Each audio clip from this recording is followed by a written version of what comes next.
Good evening, everyone. Our scripture is in Judges chapter 3, verse 9. But when they cried out to the Lord, He raised up for them a deliverer, Onel, son of Kenaz, Caleb's younger brother, who saved them.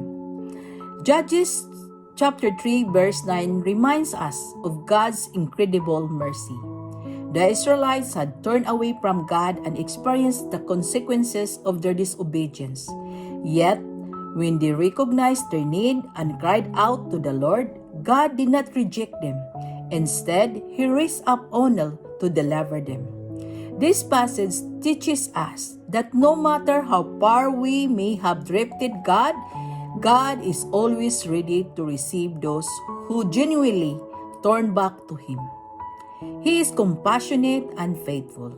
Sometimes we try to handle our struggles on our own, relying on our strength and understanding.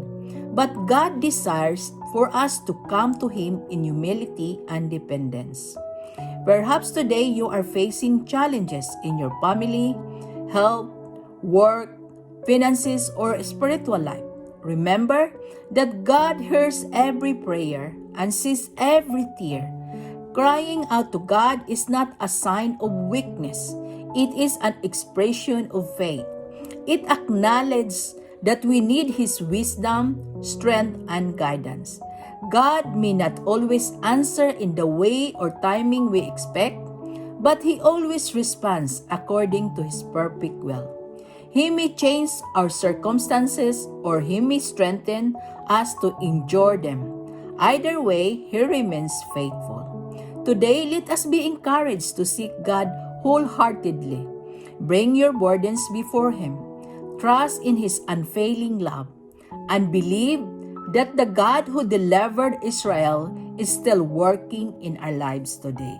So let us pray for today. Heavenly Father, thank you for being a God who hears our cries and responds with mercy and love. Thank you that no matter how many times we fail, you invite us to return to you with repentance hearts.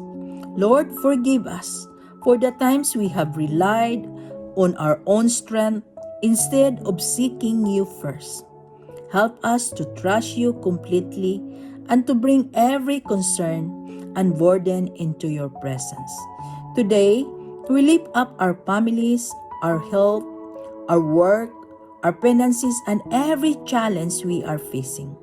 You know our needs even before we ask. We pray for your wisdom in our decisions, peace in our worries, and strength in our weaknesses. Increase our faith and help us to trust in your perfect timing. Remind us that you are our deliverer and that nothing is impossible for you.